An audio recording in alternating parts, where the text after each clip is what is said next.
یکی از نکاتی که وقتی که دارین در داخل فتوشاپ کار میکنین باید بهش توجه بکنین این هستش که ذخیره کردن فایل ها رو باید کاملا حواستون بهش باشه. به چه دلیل این رو میگم؟ خیلی وقتا پیش میادش که شما یک عکسی رو باز میکنین و روی اون عکس یک سری کارها رو انجام میدین، اما وقتی که حواستون نیستش دوباره روی همون عکس ذخیره میکنین کارهایی که انجام دادین رو.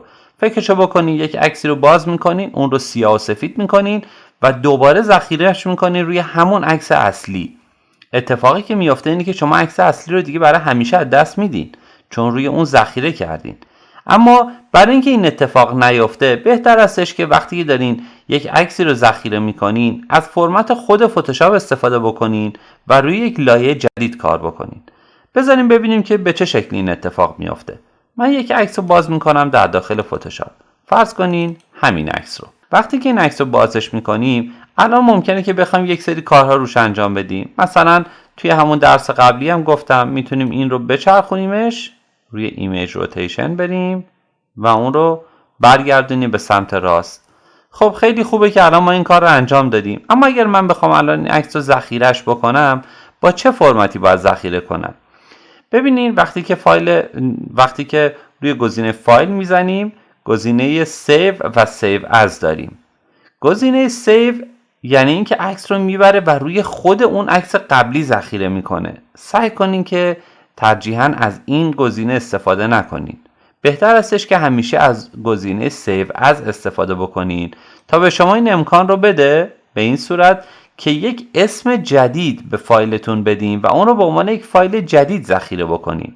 مثلا من الان اینجا این فایل رو به نام کاکتوس، من جپگش رو برمیدارم، کاکتوس 2 ذخیره میکنم.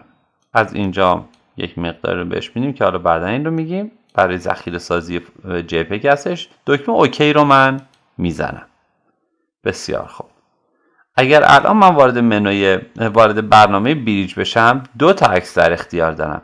یه دونه این کاکتوس اولیه هستش که رو به سمت چپ هست و یه دونه این کاکتوس ثانویه هستش که رو به سمت راسته. خب تا اینجا کار خیلی مشکلی نداریم. اما اگر که من این عکس رو باز بکنم چه اتفاقی میافته؟ میبینید که یک عکسی هستش که مثلا پر از گیاهان تقریبا شبیه کاکتوسه. خب من اینجا دیگه نمیخوام این عکس رو بچرخونم، میخوام یه سری کارهای دیگه روش انجام بدم. فرض بکنین که من میرم وارد منوی ایمیج میخوام بشم و از گزینه ادجاستمنت مثلا میخوام روی بلک اند وایت بزنم و این عکس رو سیاه و سفید بکنم. به این شکل میبینید که الان این عکس سیاه و سفید هستش و بعدم میخوام یه مقدارم کنتراستش رو زیاد بکنم. میام از اینجا و مثلا روی لولز کلیک میکنم، یه مقدار کنتراست به این میدم. بسیار خوب.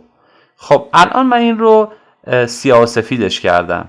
اگر بخوام که این رو ذخیرش بکنم یا باید یک فایل جدید درست بکنم این الان که اون یکی فایل رو ذخیره کردم. یعنی مثلا من میتونم این نام این رو یک 2 به آخرش بدم و 2 تا عکس ذخیره بکنم. این یک راه هستش. اما مشکلی که وجود داره اینه که الان من یه دونه اینجوری ذخیره میکنم، بعد اگر بخوام یک کار دیگه انجام بدم دوباره باید فایل 3 رو ذخیره کنم و یک کار دیگه باید فایل 4 رو ذخیره بکنم و خلاصه این کارهایی که دارم انجام میدم هی تعداد فایل ها رو زیاد میکنه. بعد یه وقته یادم میره که فایل 2 چی بود، بعد 3 چی بود، بعد توی فایل 4 چی کار کردم. بهتر استش که شما از همین ابتدا یاد بگیرین وقتی که میخواین یک فایلی رو ویرایش بکنین، خصوصا اگر بعداً قراره دوباره برگردین و اون رو یک کار دیگه باهاش انجام بدین، اصلا روی خود این عکس یا در واقع روی لایه اصلی این عکس کار نکنین. یعنی چی؟ اجازه بدین من با زدن بکوارد برگردم به عقب به جایی که دیگه بکوارد ندارم، یعنی تازه عکسم رو باز کردم. منوی هیستوری رو ببینیم به جایی که فایلم رو اوپن کردم. ما پنل دیگه رو داریم که پنل بسیار با اهمیتیه و من بعدا مفصلا در موردش صحبت میکنم. اسم این پنل لیرزه که در اینجاست، اما فرض میکنیم که شما نمیبینینش. روی گزینه ویندو کلیک بکنین، روی گزینه لیرز کلیک بکنین، میبینین که این پنل در اینجا اومدش. پنل لیرز رو من میارم بالا و میارم اون رو اضافهش میکنم به این لبه. بسیار خوب. این پنل لیرزه. من اندازه اون رو هم کمی بزرگتر میکنم که بتونیم ببینیم.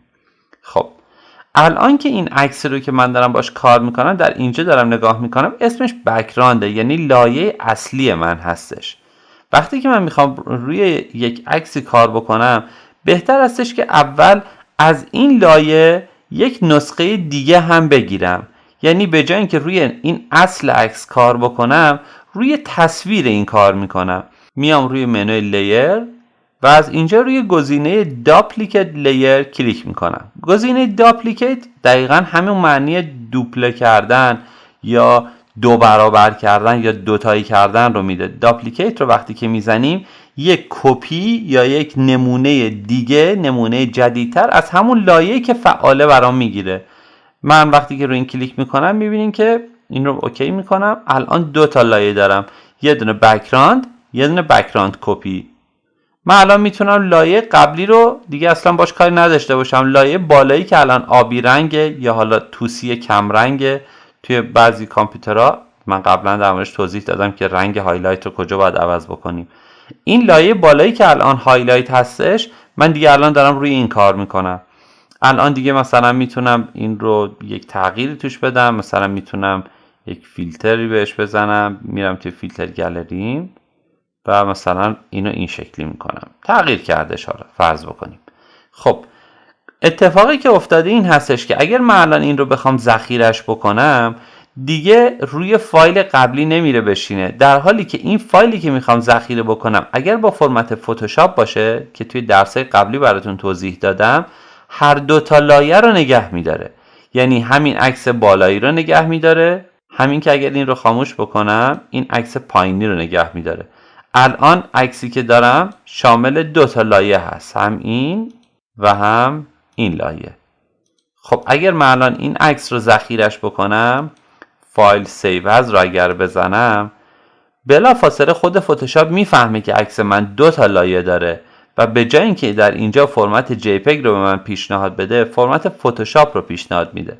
فرمت فتوشاپ به این علت در اینجا پیشنهاد داده شده چون عکس هم دو تا لایه هستش و فتوشاپ میتونه این شکلی هر دو تا لایه رو برای من نگه داره. کافی هستش که من در اینجا مثلا عبارت 2 رو به این بدم و گزینه سیو رو بزنم.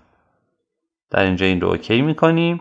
اگر الان برم توی برنامه بریج، توی برنامه بریج هر دوتا رو دارم، هم این یکی رو که بازش کردم یک بار و همین یکی که الان درستش کردم.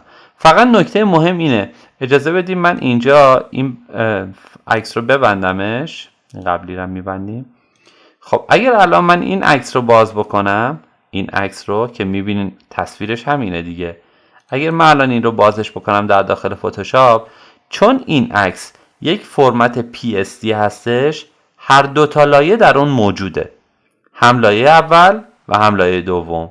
بنابراین میبینیم که PSD میتونه هر دو تا لایه یک عکس رو در داخل خودش نگه داره و به این شیوه من میتونم عکس هایی رو که با فرمت JPEG باز کردم با فرمت PSD ذخیره کنم تا برای ویرایش کردن در آینده راحت تر باشه.